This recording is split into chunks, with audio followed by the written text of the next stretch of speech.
लीजिए दोस्तों, आज मैं फिर से आपके सामने उपस्थित हुआ हूँ एक नई जानकारी, नया वीडियो लेकर के कि हारमोनियम के ऊपर आज दो महत्वपूर्ण जानकारियाँ मैं आपको बताना चाहता हूँ।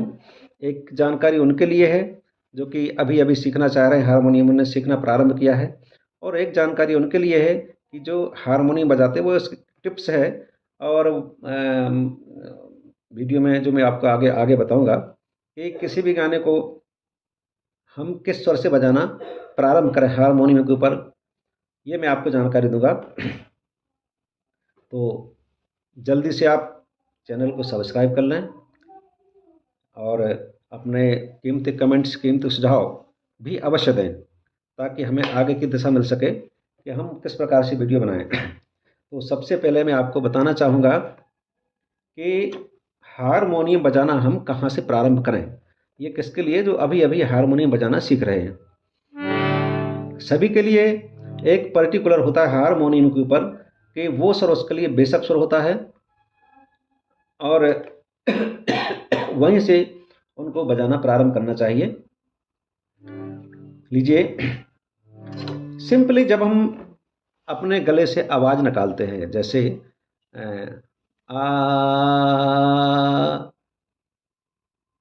हर व्यक्ति जब अपने गले से साधारण रूप से इस प्रकार से आवाज़ निकालेगा तो उसकी आवाज़, किसी की वजनदार आवाज़ जैसे आ, किसी की सिंपल होती है किसी की पतली होती है तो सबके गले अलग अलग होते हैं और अलग अलग गले होने से उनका जो बेसिक स्वर है, बेसिक आवाज़ है, वो सबकी अलग अलग होती है। हमें ये आवाज़ निकालते समय हारमोनियम पे सुर को मैच करना है, मिलाना है कि हमारा जो गले की आवाज़ है वो किस स्वर से मिल रही है और वही हमारे लिए बेसिक स्वर होगा। तो जैसे मान लीजिए, चलिए मैं आपको बताता हूँ। जैसे मैं बोल रहा हूँ अब मुझे इसमें आवाज़ मिलाना है, मैच करना है। ये देखिए यहाँ आवाज़ नहीं मिल रही है। यहाँ ये आवाज़ नीची हो रही है, गला मेरा ऊपर है, तो अब मैं अगले स्वर को प्ले करके दूंगा। ये मान लीजिए यहाँ से मैच कर रही है आवाज़।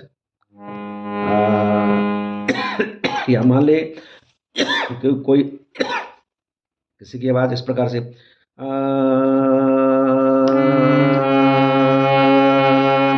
उनके लिए बेशक स्वर हो जाएगा। तो सबके लिए एक कोई ना कोई पर्टिकुलर स्वर अवश्य होता है जहाँ से आवाज़ मैच करती है और बस वही उनके लिए बेशक स्वर होता है जिसको हम बोलते हैं सा। वही उनके लिए सा हो जाएगा। अब जैसे मान लीजिए मेरी आवाज़ यहाँ मैच करती है,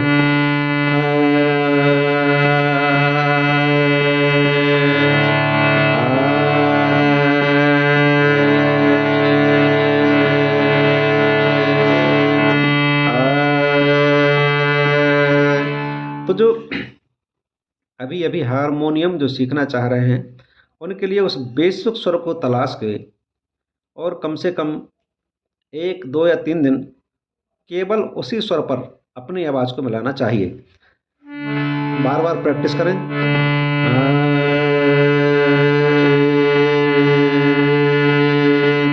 आवाज़ ऐसी मिक्स हो जाना चाहिए कि उस स्वर की आवाज़ और गले की आवाज़ दोनों अलग अलग समझ में ना आए।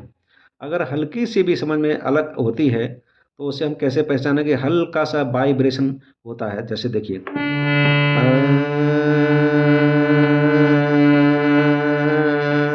ये आवाज़ मेरी इस स्वर से हटके है, हल्की सी हटके।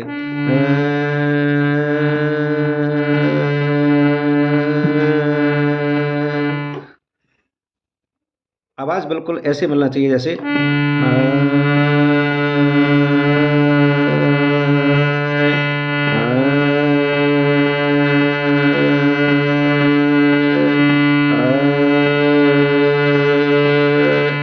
इस तरह से उस स्वर पे आवाज़ मिलना चाहिए।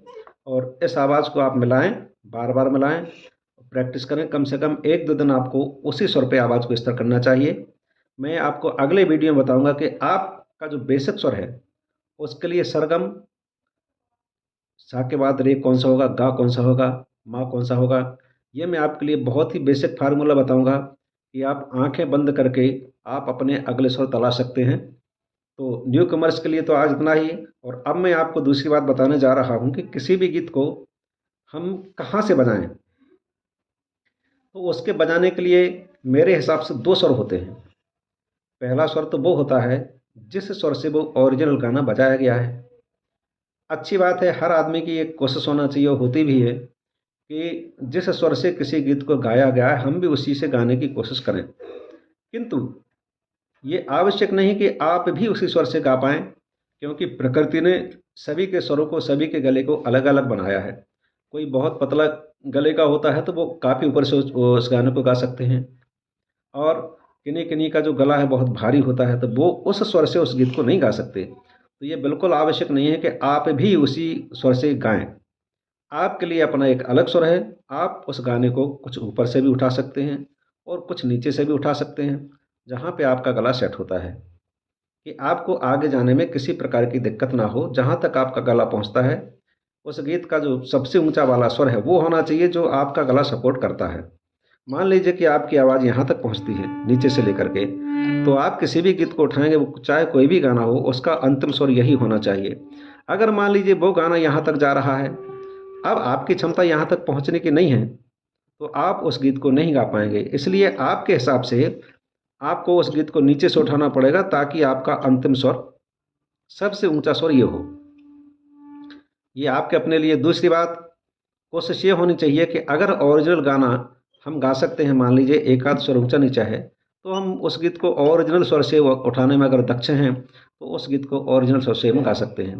मान लीजिए अगर आप किसी प्रोग्राम में बैठे हैं, उस समय आपको उस गीत को खुद ना गा करके सामने वाला कोई गा रहा है, तो या तो आपको उस गले से बजाना चाहिए, या फिर उस गीत का जो ओरिजिनल स्वर है वहाँ से आपको बजाना चाहिए। तो सिद्धांततः दो स्वर हो गए आपको किसी भी गीत को प्ले करने के लिए। एक तो वो जहाँ से वो ओरिजिनल रूप से बजाया गया है, और दूसरा वो जहाँ से आपका गला उसके लिए सेट होता है।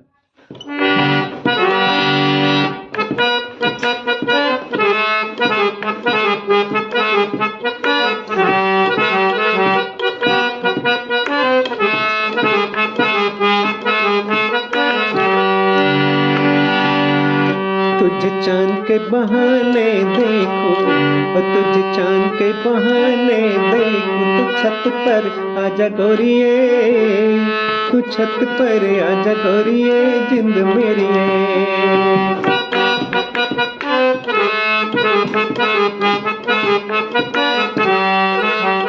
अब जब से गाने को ऊपर ले जाएंगे तो देखिए कहाँ पहुँचता है। तेरी चाल है नागिन जैसी, हो तेरी चाल है नागिन जैसी, हो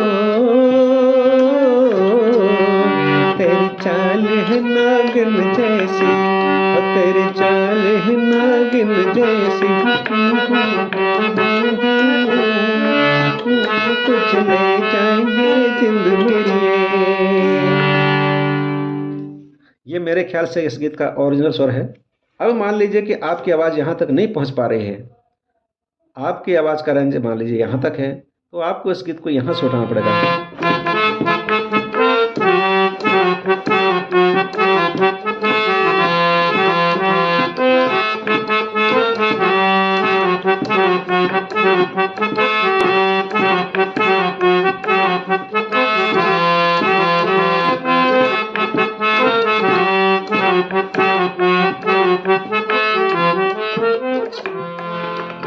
इस तरह से आप हर गाने को दो स्वरों से आप गा सकते हैं। एक जो आपके लिए बेसिक स्वर है वो, और दूसरा जो ओरिजिनल गाने को जहाँ से गाया गया है। लीजिए आज के लिए इतनी जानकारी, और शेष जानकारी मैं आपको अगले वीडियो में दूंगा। जुड़े रहिए और साथ में अपने कमेंट्स करना बिल्कुल ना भूलें। बहुत बहुत धन्यवाद।